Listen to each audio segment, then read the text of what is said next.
आज हम लोग एक इम्पॉर्टेंट चैप्टर को कंप्लीट करने वाले हैं। हालांकि हम लोग ये चैप्टर क्लास में कंप्लीट कर चुके थे। तो ये हमारा चैप्टर का जो नाम है वो है ग्लोबलाइजेशन यानी कि वैश्वीकरण। तो आज हम लोग ग्लोबलाइजेशन के बारे में अच्छे से समझेंगे। क्या है ग्लोबलाइजेशन, इसके क्या क्या उपयोग है और क्या क्या इंपॉर्टेंट फैक्ट्स है इसके, जो एग्जाम पॉइंट ऑफ व्यू से बहुत इंपॉर्टेंट है। सबसे पहले हम लोगों ने जो क्लास में पढ़ा था उसको हम लोग क्या करेंगे, बहुत ही कम टाइम में, बहुत ही शॉर्ट में एक बार रिवीजन कर लेते हैं, ठीक है।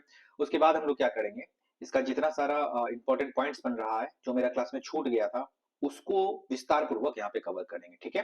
तो चलो ये वीडियो स्टार्ट करते हैं और देखते हैं क्या क्या इंपॉर्टेंट पॉइंट है। सबसे पहले जो यहाँ पे है, हम लोग को वैश्वीकरण के बारे में समझाया गया था कि वैश्वीकरण क्या है। हम लोगों ने जैसे कि क्लास में पहले भी समझा रखा था कि वैश्वीकरण का क्या इंपॉर्टेंस है, बहुत ही विस्तार पूर्वक हम लोगों ने चर्चा किया था वैश्वीकरण से क्या होता है क्या नहीं होता है, ठीक है। तो इसमें ज्यादा हम लोग टाइम वेस्ट नहीं करके हम लोग डायरेक्ट हम आगे बढ़ते हैं। तो देखो, यहाँ पे जो बताया गया था एक मॉल के बारे में बताया गया था, ठीक है। यहाँ पे एक मॉल की अवधारणा बताई गई थी कि मॉल क्या होता है। देखो मॉल में क्या होता है ना कि डिफरेंट डिफरेंट टाइप्स के हमको प्रोडक्ट देखने को मिलते हैं, ठीक है। हम लोग जो यहाँ पे मॉल देखते हैं बहुत सारे, तो वहाँ पे डिफरेंट डिफरेंट टाइप के प्रोडक्ट्स मिलते हैं और उसको हम लोग वहां से परचेज करते हैं। और इसमें एक अवधारणा आया था, मॉल के बाद हमारा एक अवधारणा आएगा, इसमें आएगा आपको मल्टीनेशनल कंपनी, ठीक है। क्या आएगा? मल्टी नेशनल कंपनी, ठीक है। मल्टीनेशनल कंपनी के बारे में एक अवधारणा देखने को मिलेगा। मल्टीनेशनल कंपनी को हिंदी में अगर बात करें तो यहाँ पे क्या कहते हैं, बहुराष्ट्रीय कंपनी। क्या कहते हैं? बहुराष्ट्रीय कंपनी। बहुराष्ट्रीय कंपनी क्या होती है क्या नहीं, इसके बारे में हम लोगों ने बहुत अच्छे से डिस्कस किया है। यहाँ अगर मिल रहा है वो पॉइंट्स को तो हम लोग फिर से डिस्कस करेंगे, ठीक है। चलो आप देखते हैं क्या क्या है इसमें इंपॉर्टेंट पॉइंट्स है। देखो सबसे पहले यहाँ पे क्या है, वैश्वीकरण को समझाया गया है कि ग्लोबलाइजेशन क्या है, थोड़ा सा पढ़ते हैं, ठीक है, और देखते हैं। देखो इसमें क्या क्या उदारीकरण और निजीकरण के साथ साथ वैश्वीकरण शब्द का प्रयोग पिछले कुछ वर्षों में होने लगा। जैसा कि हम लोगों ने एलपीजी की अवधारणा पढ़ी है। एलपीजी मतलब लिबरलाइजेशन, पी से प्राइवेटाइजेशन, जी से ग्लोबलाइजेशन।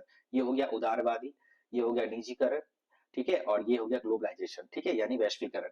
तो ये सब अवधारणा के साथ यानी एलपीजी के साथ ही हम लोग क्या किए हैं, ग्लोबलाइजेशन का यहाँ पे बहुत बार प्रयोग करते हैं। देखो ग्लोबलाइजेशन में क्या है, देखो मैं शॉर्ट में समझाता हूँ ग्लोबलाइजेशन है क्या। अगर ग्लोबलाइजेशन की बात करें तो वैश्वीकरण, देखो वैश्वीकरण यहाँ दो शब्द से बना है, वैश्विक, विश्व से बना हुआ है। जब विश्व की अर्थव्यवस्था यहाँ पे कोई एक दूसरे की अर्थव्यवस्था से कनेक्ट होती है तो उसको ही हम लोग वैश्वीकरण कहते हैं। देखो वैश्वीकरण का यहाँ पे बहुत सारा एस्पेक्ट्स देखने को मिलता है। अगर हम बात करें तो राजनीतिक एस्पेक्ट्स भी देखने को मिलता है, सामाजिक एस्पेक्ट्स भी देखने को मिलता है, आर्थिक और सांस्कृतिक एस्पेक्ट्स, यानी कि ये सब पहलू में भी हम लोग वैश्वीकरण को देखते हैं। लेकिन क्योंकि हम लोग अभी इकोनॉमिक्स को पढ़ रहे हैं इसलिए हम लोग क्या करेंगे, यहाँ पे सिर्फ और सिर्फ जो है आर्थिक एस्पेक्ट्स पे ही कवर करेंगे, ठीक है। यानी जो आर्थिक पहलू है उसी को ध्यान में रखकर हम लोग वैश्वीकरण को यहाँ पे समझेंगे कि वैश्वीकरण क्या होता है, ठीक है। जैसा कि यहाँ बताया गया है, वैश्वीकरण एक टाइप की प्रक्रिया है जिसमें विभिन्न अर्थव्यवस्थाओं का समन्वय या एकीकरण किया जाता है, ठीक है।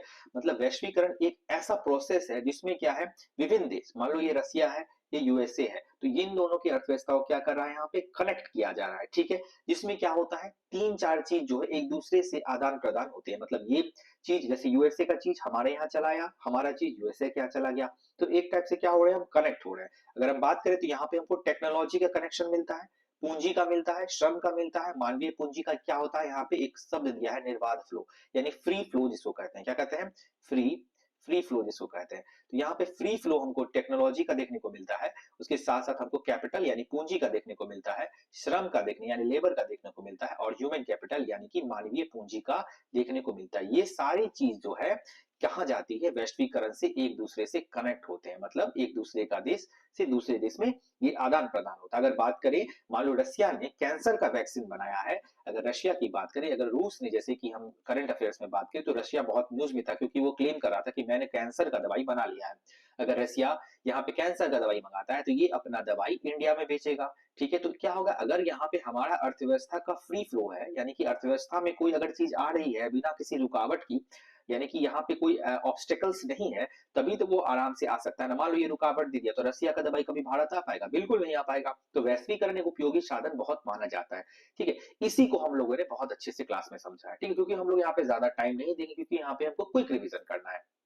चलो अब देखो, यहाँ पे यही सारे चीजों को एक एक करके बताया गया। और देखो यहाँ पे इंपॉर्टेंट टर्म्स क्या है, यहाँ पे तीन इंपॉर्टेंट टर्म्स है, जैसे मैंने बताया निजीकरण, उदारीकरण और वैश्वीकरण, ठीक है। यहाँ पे तीन चीजों के बारे में तो आप लोग जानते हैं। निजीकरण, प्राइवेटाइज करना, किसी चीज को प्राइवेट कर देना, ठीक है। और देखो उदारीकरण, उदारीकरण में अगर बात करें तो यहाँ पे लाइसेंसी, कोटा आदि को हटाना, ठीक है। इसमें क्या होता था, लाइसेंसी सिस्टम यानी कि जिसको लाइसेंस दे दिया गया था सिर्फ वही काम कर रहे थे, ठीक है। यानी कि लाइसेंस लेने में भी बहुत ज्यादा उनको तकलीफ महसूस होती थी। जो भी कंपनी मान लो खोलना चाहते हैं, तो वो अगर प्राइवेट कंपनी कोई खोलना चाहते हैं, वो अगर गए तो उनको क्या है, वहां पे जाने में उनको बहुत तकलीफ मिलेगी। यहाँ पे जो कंपनी वहां पे ओपन कर रहे हैं उसमें उसको तकलीफ मिलती थी, तो इसलिए क्या किया सरकार ने, इसको लिबरलाइजेशन कर दिया, ठीक है। तो उसके बाद वैश्वीकरण की अवधारणा, ये एलपीजी के बारे में हम लोग बहुत अच्छे से समझे थे, ठीक है। 1991 की बात करें तो यहाँ पे किया गया था, जिसको हम लोग क्या एलपीजी रिफॉर्म्स यानी कि आर्थिक सुधार भी उसको बोलते हैं। अब देखो वैश्वीकरण के यहाँ पे अंक अंग के बारे में यहाँ पे बताया गया है कि ग्लोबलाइजेशन क्या क्या अंग होते हैं, ठीक है। सबसे पहले बात करें तो व्यवसाय और व्यापार संबंधी अवरोधों की कमी। जैसे कि हम बात करें अंगों की, तो अंगों में क्या है कि जैसे ग्लोबलाइजेशन आएगा तो उसमें क्या होगा, जो भी अवरोध है उसमें हमको बहुत कम मिलेगा। जैसे कि हम बताए ना, एक चीज यहाँ से आ सकता है, वो चीज वहां जा सकता है, ये देश से वहां जा सकता है, ये हमको देखने को मिलता है। यहाँ पे दूसरा क्या है, पूंजी का यहाँ पे फ्री फ्लो हो जाएगा, फ्री फ्लो और कैपिटल हो जाएगा। प्रौद्योगिकी यानी कि कैपिटल, सॉरी, अगर हम बात करें प्रौद्योगिकी का निर्बाध फ्लो यानी free flow of technology, technology का यहाँ पे फ्री फ्लो यहाँ पे देखने को मिलता है। यानी एक देश का टेक्नोलॉजी दूसरे देश में आराम से जा सकता है बिना किसी रोक के। श्रम का भी यहाँ पे निर्बाध फ्लो होगा, पूंजी का भी परिवर्तनशीलता यहाँ पे देखने को मिलती है, ठीक है। ये सारे के बारे में हम लोगों ने बात किया। देखो एक वैश्विक गांव की अवधारणा इसमें बताया गया है कि वैश्विक गांव क्या होता है। देखो ग्लोबल विलेज क्या हुआ, बस एक गांव के बारे में समझो कि बस एक गांव बनाया जाएगा जिस गांव में क्या है, सारा चीज का अवेलेबिलिटी होगा, जिसमें क्या है विभिन्न देशों के, विभिन्न विचारों के, विभिन्न धार्मिक मान्यताओं के सभी लोग रहने की इसमें क्या किया जाएगा, व्यवस्था किया जाएगा, ठीक है। ये ऐसा सोचा गया था, ये अभी तक कंप्लीट नहीं हुआ, नहीं किया गया है। अगर बात करें भारत में, तो भारत में ये जो मुंबई से कुछ एक दूर शहर है, वहीं पे इसकी जो है बताया गया था यहाँ पे ग्लोबल विलेज का यहाँ पे किया जाएगा, लेकिन वो भी यहाँ पे कंप्लीट नहीं हुआ, ठीक है। अगर हम बात करें तो देखो यहाँ मल्टीनेशनल कंपनी के बारे में बताया गया। नेक्स्ट पॉइंट, बहुराष्ट्रीय कंपनी वह कंपनी है जो एक से अधिक देशों के उत्पादन पर नियंत्रण स्वामित्व रखती है, जैसे food motor, Samsung, Coca Cola, Nokia, ठीक है। देखो बहुराष्ट्रीय कंपनी क्या करती है, एक शॉर्ट में समझाते हैं। जैसे मान लो ये मल्टीनेशनल कंपनी है, यानी कि बात करें तो बहुराष्ट्रीय कंपनी जैसे है, तो बहुराष्ट्रीय कंपनी में क्या होगा, ये क्या करेगा, ये खुद क्या करता है, उत्पादन नहीं करता है, ठीक है। क्या करता है, ये खुद जो है उत्पादन नहीं करता है, ये क्या करता है, जैसे मान लो ये चाइना हो गया, ये रसिया हो गया, ये इंडिया हो गया, तो ये बहुराष्ट्रीय कंपनी क्या करेगा, मान लो चाइना जो है मशीन बनाने में बहुत अव्वल है, तो ये क्या करेगा, अपना फैक्ट्री यहाँ डाल देगा, तो यहाँ सिर्फ मशीन बनाया जाएगा। फिर पैकेजिंग का काम अगर बात करें तो रशिया बहुत अच्छा करता है, तो रशिया क्या करेगा, पैकेजिंग करेगा। उसके बाद अगर बात करें यहाँ सस्ता जो मजदूर है सबसे ज्यादा भारत में मिलता है, तो भारत से सस्ता मजदूर ले लेगा, तो मजदूरी वाला मतलब काम, यानी कि ये जो उत्पादन का कार्य खुद नहीं कर रहा है, ये सब विभिन्न विभिन्न देशों से करवाकर अपने उत्पाद को बेचता है, तो यही मल्टीनेशनल कंपनी का काम होता है। यही सारा चीज देखो बताया गया है। देखो यहाँ क्या है, बहुराष्ट्रीय कंपनी लागत में कम करने एवं लाभ कमाने के उद्देश्य से विभिन्न उन जगहों पर देशों में उत्पादन के लिए कारखाने स्थापित करते हैं जहां सस्ता माल, कच्चा माल, संसाधन उपलब्ध होते हैं। जैसे डाबर कंपनी का एग्जांपल यहाँ पे दिया हुआ है। अब देखो यहाँ पे आउटसोर्सिंग के बारे में बताया गया, बहुत ही बेहतरीन ढंग से हम लोगों ने समझा था आउटसोर्सिंग के बारे में, ठीक है। ये क्लास में भी डिस्कस हुआ था। अब देखो बहुराष्ट्रीय कंपनी ना तो सारा माल स्वयं पैदा करती है, ना ही एक जगह पर उत्पादन करती है, ये हमारा की पॉइंट आ गया, ठीक है। अगर बात करें ग्राहक देखभाल सेवा के लिए भारत स्थित कॉल सेंटर, मतलब ये कॉल सेंटर भारत में बहुत ज्यादा है। हमसे बताया जा रहा है कि भारत में इंग्लिश बोलने वाले भी ज्यादा हैं, इसलिए सस्ता श्रम में मिल जाता है, सस्ते में मिल जाता है लेबर, यहाँ पे इंपॉर्टेंस देखने को मिलता है। देखो अब यहाँ पे क्या है, निवेश के बारे में, इन्वेस्टमेंट क्या होता है इसके बारे में, परिसंपत्तियां जैसे भूमि, भवन, श्रम, मशीन, नए उपकरणों की खरीद में व्यय की गई मुद्रा को निवेश कहते हैं, ठीक है। इसमें कुछ नहीं बताया गया।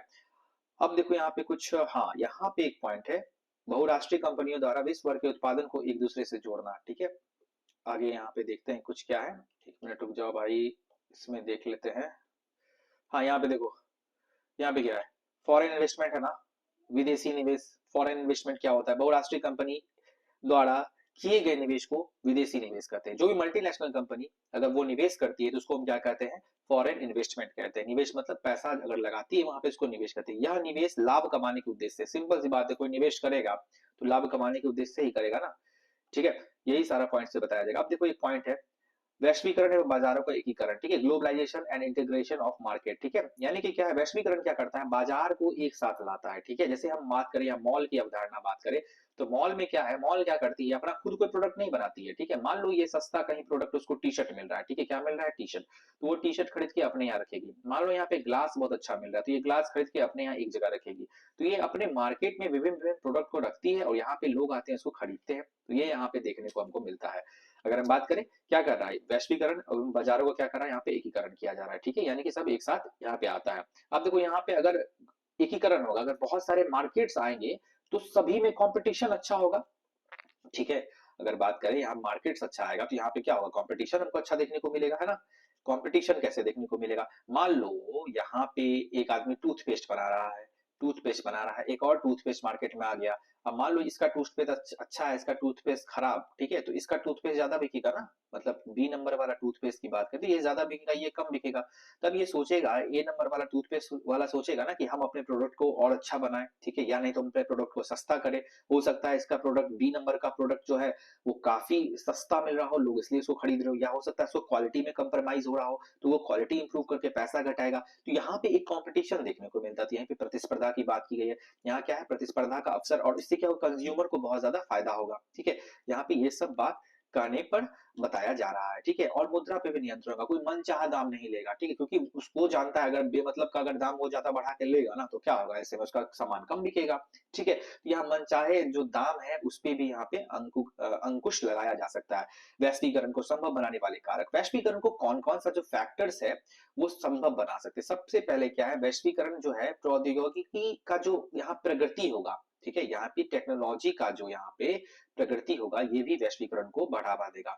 मान लो टेक्नोलॉजी की बात करें, अगर टेक्नोलॉजी नहीं होगी ना, अगर टेक्नोलॉजी नहीं हुआ तो वैश्वीकरण अच्छे से, ग्लोबलाइजेशन की बात करें तो ग्लोबलाइजेशन अच्छे से रन नहीं कर पाएगा, क्यों, क्योंकि मान लो यहाँ पे कोई माल बन रहा है, टमाटर का सॉस है यहाँ पे, ठीक है, टोमेटो सॉस यहाँ बनाया जा रहा है, इसको ट्रांसपोर्ट करना है यहाँ, क्योंकि जब टेक्नोलॉजी रहेगा तब तो वो अच्छे से ट्रांसपोर्ट कर पाएगा ना कोई चीज को, मान लो कोई मैसेज ही पहुंचाना है कि हमको इतने समय में इतना सामान को पहुंचाना, तो वो आराम से उस सामान को पहुंचा सकता है, मैसेज फोन करके, ईमेल करके, या बिलिंग ही करना है तो बिलिंग भी यहाँ पे आराम से कर सकता है, बैंकिंग का इंटरनेट बैंकिंग करना है, पैसा पहुंचाना है तो ये भी कर सकता है, अगर मान लो टेक्नोलॉजी हुआ तो कुछ ऐसा कोई उनके पास ट्रांसपोर्टेशन का सुविधा रहा तो वो आराम से जा सकता है इसके पास, तो टेक्नोलॉजी भी बहुत फैक्टर्स, इसके बहुत एस्पेक्ट से टेक्नोलॉजी भी ग्लोबलाइजेशन को बढ़ावा मिलता है टेक्नोलॉजी से, ठीक है, जो बहुत ज्यादा इंपॉर्टेंट है, हो सकता है अगर उनके पास टेक्नोलॉजी नहीं रहता तो उसका सामान खराब हो गया रहता। अब देखो सूचना एवं संचार प्रौद्योगिकी के विकास के वैश्वीकरण की प्रक्रिया को काफी तेज किया है, ठीक है, ये मोबाइल टेलीफोन फोन वही जो हम बता रहे हैं, ये क्या किया है, ग्लोबलाइजेशन को बहुत ज्यादा तेज किया है, ठीक है। चलो और देखो यदि इसी तरह हम देखते हैं कि सूचना एवं संचार जो टेक्नोलॉजी के विकास को नजदीक लाकर वैश्वीकरण का प्रक्रिया को काफी तेज किया है, ठीक है। अब देखो विदेश व्यापार एवं विदेश निवेश का उदारीकरण, ठीक है, यहाँ पे क्या कर रहा है, विदेश का जो व्यापार होता है ना उसका भी बहुत ज्यादा उदार करता है, ठीक है, यानी कि लोग निवेश करने आएंगे तो आराम से निवेश कर सकते हैं ग्लोबलाइजेशन के जरिए, अगर ग्लोबलाइजेशन नहीं होगा तो लोग जो है इन्वेस्टमेंट भी दूसरे देश में नहीं कर पाएंगे ना, तो क्या कर रहा है, इसको उदार कर रहा है, ठीक है। चलो यहाँ पे ही एक बात बताया गया 1991 की यहाँ पे बात की गई, एलपीजी रिफॉर्म्स के बारे में बताया जा रहा है, यहाँ पे आया था, ठीक है, अगर हम बात करें यहाँ बहुत इंपॉर्टेंट है, वर्ल्ड ट्रेड ऑर्गेनाइजेशन के बारे में हम लोगों ने बहुत अच्छे से समझा था, वर्ल्ड ट्रेड ऑर्गेनाइजेशन क्या होता है, 1995 में स्थापना किया था, 195 सदस्य, अभी साइड 163 है, देख लेना क्लास में लिखाए थे, एग्जैक्ट मेंबर अभी, ठीक है, और जो है भारत इसका संस्थापक सदस्य है, ये क्या करता है, बहुत ज्यादा नियम का मतलब जो व्यापार से रिलेटेड जो नियम कानून होता है, व्यापार से संबंधित नियम कानून, किसी तरह का कोई उल्लंघन ना हो उसको ये देख रेख करता है। देखो ग्लोबलाइजेशन भारत में क्यों जरूरी है, ग्लोबलाइजेशन इंडिया हुआ है, भारत में वैश्वीकरण क्यों, ठीक है, देखो आधुनिक तकनीक ज्ञान पूंजी को आकर्षित करने के लिए तथा विश्व बाजार में मानव पूंजी और उत्पादित वस्तु को भेजने में वैश्वीकरण का बहुत है, ठीक है, भारत में देखो बहुत सारा तर्क दिया जाता है, ठीक है, कि भारत में क्यों इंपॉर्टेंट, अगर हम बात करें प्रत्यक्ष निवेश को, विदेशी निवेश को भारत में बहुत जरूरी है, फॉरेन डायरेक्ट इन्वेस्टमेंट जो होता है ये इंडिया में बहुत जरूरी है, इन्वेस्टमेंट का, इन्वेस्टमेंट नहीं होगा डेवलपमेंट कैसे होगा, तो अगर भारत में ग्लोबलाइजेशन होगा तो इन्वेस्टमेंट ज्यादा होगा, इन्वेस्टमेंट होगा तो भारत की स्थिति अच्छी होगी। अगर हम बात करें तो क्या है, टेक्नोलॉजी की शक्ति में वृद्धि हो जाएगी क्योंकि दूसरे देश का टेक्नोलॉजी भारत में आएगा तो इंपॉर्टेंट है। अगर हम बात करें न्यू फैसिलिटेट्स न्यू टेक्नोलॉजी, अगर हम बात करें नई टेक्नोलॉजी के प्रयोग में सहायक हो जाएगा बहुत सारा, ठीक है।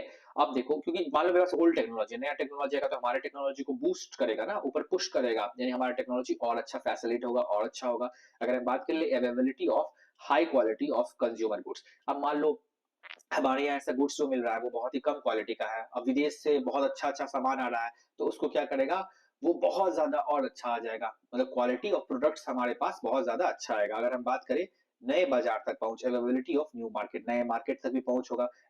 अगर हम बात करें improvement in the quality of product, हमारे जो प्रोडक्ट की क्वालिटी है उसमें भी क्या होगा, यहाँ पे इम्प्रूवमेंट मिलेगा। बैंकिंग एंड फाइनेंशियल रिफॉर्म, और बैंकिंग और फाइनेंशियल रिफॉर्म में भी यहाँ पे अच्छा देखने को मिलता है। अगर हम बात करें improvement in the efficiency of human capital, human capital में भी यहाँ पे इफिशियंसी देखने को मिलता है। अगर हम बात करें वैश्वीकरण का ऐतिहासिक परिवेश में 1990 पूर्व में जो है यहाँ पे क्या इसका परिवेश है, ठीक है। अगर हम बात करें यहाँ बहुत सारे जो इतिहास है हम लोगों ने देखा था, पहले क्या था, पहले भाप का इंजन था, एक जगह से दूसरी जगह पहुंचाया था, जैसे जैसे वैश्वीकरण आया तो हम लोग को टेक्नोलॉजी बढ़ा, और ये बहुत सारी बातें यहाँ पे की गई थी। अब देखो यहाँ पे मेन टॉपिक आता है बिहार में वैश्वीकरण का क्या प्रभाव है, इसमें बिहार के बारे में बताया गया है। ठीक है, देखो बिहार, क्योंकि देखो बिहार में क्या इंपॉर्टेंस हो सकता है वैश्वीकरण का, क्योंकि देखो बिहार की अगर हम बात करें तो बिहार हमारा जो है ना, चाहे हम टेक्नोलॉजी स्तर पे बात करें, चाहे हम एजुकेशन के स्तर पे बात करें, चाहे हम टेक्नोलॉजी एजुकेशन और या फिर हम आर्थिक स्थिति की बात करें, इकोनॉमिक एस्पेक्ट्स की बात करें, बिहार क्या है, बहुत ही पिछड़ा है। अगर जैसे ही वैश्वीकरण आएगा तो इस समय ये ज्यादा बूस्ट करेगा, हमारा एजुकेशन भी तब अच्छा होगा। तो हमको यहाँ पे ये सारे चीज देखने को मिलता है कि एजुकेशन हो, चाहे टेक्नोलॉजी का सेक्टर हो, चाहे इकोनॉमिक सेक्टर हो, इसमें सारे को बूस्ट करने में बहुत ज्यादा इंपॉर्टेंट है। इंफ्रास्ट्रक्चर भी हमारा यहाँ पे बहुत कमी है, तो इंफ्रास्ट्रक्चर का भी यहाँ पे डेवलपमेंट होगा। ठीक है, यही सारी बातें कि इसको एक बार पढ़ लीजिएगा ना तो आपको अच्छे से समझ में आ जाएगा।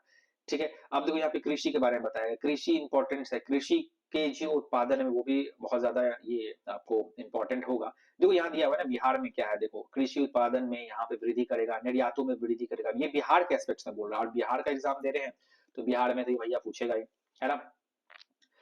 अब देखो availability of foreign and foreign and direct investment की बिहार में जरूरत है, तो उसको इसको मद्देनजर रखते हुए यहाँ पे इंपॉर्टेंट है। Increase in net state domestic product, यानी जो एसडीजीडीपी होता है उसमें भी ये क्या करेगा, बहुत ज्यादा योगदान देगा। अगर हम बात करें विश्व स्तरीय उपभोक्ता वस्तुओं की उपलब्धता, रोजगार के अवसर बिहार में काफी बढ़ेंगे, बहुराष्ट्रीय कंपनी एवं कंपनी बिहार में आएगा तो बिहार में बहुत डेवलपमेंट होगा। ये सारे चीज देखने को मिलता है। ठीक है, ये सारे चीज के बारे में हम लोग क्लास में डिस्कस कर चुके हैं। ठीक है, रोजगार में वृद्धि इसको यहाँ पे डील किया गया है। ठीक है, चलो अब हम देखो यहाँ पे नेक्स्ट पॉइंट आते हैं जो इम्पोर्टेंट पॉइंट है। यहाँ पे तो कहीं कुछ दिख नहीं रहा है, क्या बात है, लग रहा है यहाँ पे ये चैप्टर का एंडिंग तो नहीं हो सकता है, कुछ तो प्रॉब्लम है भाई। एक मिनट रुक जाओ, हाँ एक मिनट आ गया। वो एक्चुअली में क्या था ना कि ज्यादा उसको स्क्रॉल कर दिए थे ना, इसलिए ये नीचे चल गया था। चलो एक मिनट रुक जाओ, हाँ एक मिनट भाई लोग, ये एक पॉइंट जो इम्पोर्टेंट था उसको डील करना था ना।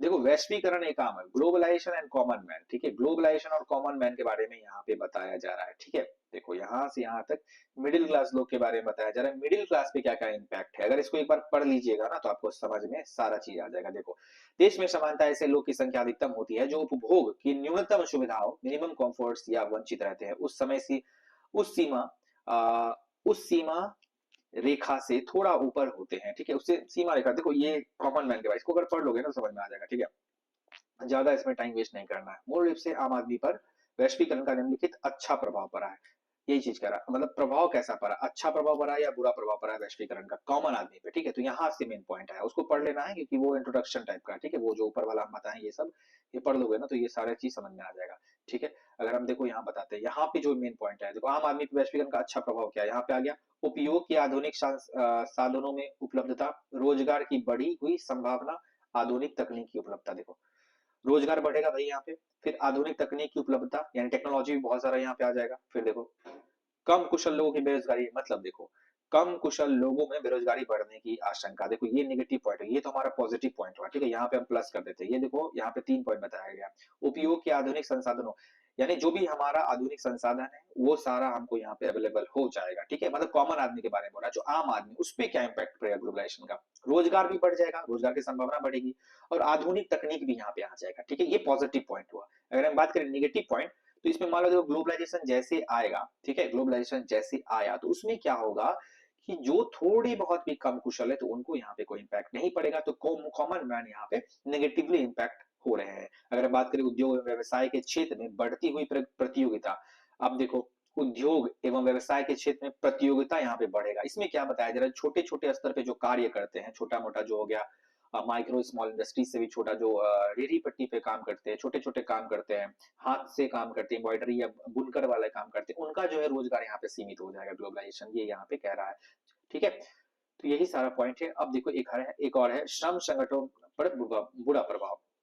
क्योंकि मशीन आ जाएगा तो मजदूर का ज्यादा उपयोग नहीं रहेगा, तो यहाँ पे भी बुरा प्रभाव पड़ रहा है। देखो मध्यम एवं छोटे उत्पादकों की कठिनाई, वही जो हम बताएं, और कृषि और ग्रामीण क्षेत्र में बहुत ज्यादा यहाँ पे संकट देखने को मिलता है। ठीक है, यहाँ पे ये सारा पॉइंट यहाँ पे खत्म। अगर बात करें न्यायपूर्ण, यहाँ पे एक पॉइंट है, देखो न्यायपूर्ण वितरण प्रणाली को सभी क्षेत्रों में समावेशी विकास के आधार पर समाज के सभी वर्गों को सभी क्षेत्रों का संतुलित विकास किया जाए एवं वैश्वीकरण का तत्कालीन लाभ आम लोगों को प्राप्त हो सकेगा। ये यहाँ पे लास्ट में कंक्लूड करके हम इसको छोड़ सकते हैं।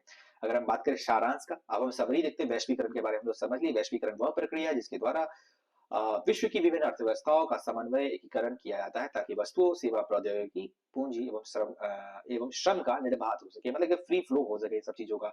वैश्वीकरण का यहाँ पे बहुत सारा पॉइंट्स दिया हुआ है, इसको अगर हम पढ़ेंगे ना सारांश में, कोई कंपनी, बहुराष्ट्रीय कंपनी के बारे में बताया गया, देख लो यहाँ पे WT के बारे में बताया क्या क्या है यहाँ पे। ठीक है, यहाँ पे पक्ष में तर्क है, वैश्वीकरण के भारत में पक्ष क्या है, इसको अगर देख लोगे ना तो यहाँ पे सकारात्मक प्रभाव, नकारात्मक प्रभाव यहाँ पे देखने को मिलता है। 1991 का जो आर्थिक सुधार था, वही LPG के बारे में बोल रहे हैं। LPG के बारे में क्या, उदारीकरण, निजीकरण, वैश्वीकरण के बारे में बताया गया है। उदारीकरण, निजीकरण, वैश्वीकरण को डिफाइन कर दिया गया। ठीक है, उसके बाद देखो यहाँ पे सारा क्वेश्चन है, विकल्प 1, विकल्प 2, इसको क्या करो, अपने से बनाओ। एक दिन हम क्या करेंगे, सारे क्वेश्चंस का PDF आपको अपलोड कर देंगे ग्रुप में, वहां से क्वेश्चंस को देख लेना और ऑब्जेक्टिव को, क्योंकि आंसर दिया हुआ है, इसको देख लो। एक टेस्ट लेंगे, उसमें सारा चीज रहेगा। ठीक है, देखो यहाँ पे क्वेश्चंस भी हमारा बहुत आसान। देखो वैश्वीकरण का अर्थ क्या है पूछ रहा है। ठीक है, यहाँ पे ये तो ऑब्जेक्टिव का क्वेश्चन, बहुत सारा क्वेश्चन बन जाएगा। तो वैश्वीकरण से क्या समझते हैं, बहुराष्ट्रीय कंपनी क्या होती है, विश्व व्यापार संगठन WTO के बारे में क्या है 1991 में जो LPG रिफॉर्म्स है उसके बारे में बताया, उदारीकरण को प्रभावित कर, निजीकरण, देखो सारा क्वेश्चन बन जाएगा, कोई दिक्कत नहीं है। बहुराष्ट्रीय कंपनी किस देश में अपने उत्पादन इकाई लगाने पर किन बातों पर प्रभाव पड़ता है, ये सारा हम तुमको करवा देंगे। ठीक है, इसको टेंशन नहीं लेना है। ठीक है, इसी के साथ हम लोग ये वीडियो जो है यहीं पे एंड करते हैं। उम्मीद करते हैं वीडियो पसंद आ रहा हो, पसंद आ रहा हो तो सब्सक्राइब करो और शेयर करो अपने दोस्तों के साथ। Thank you.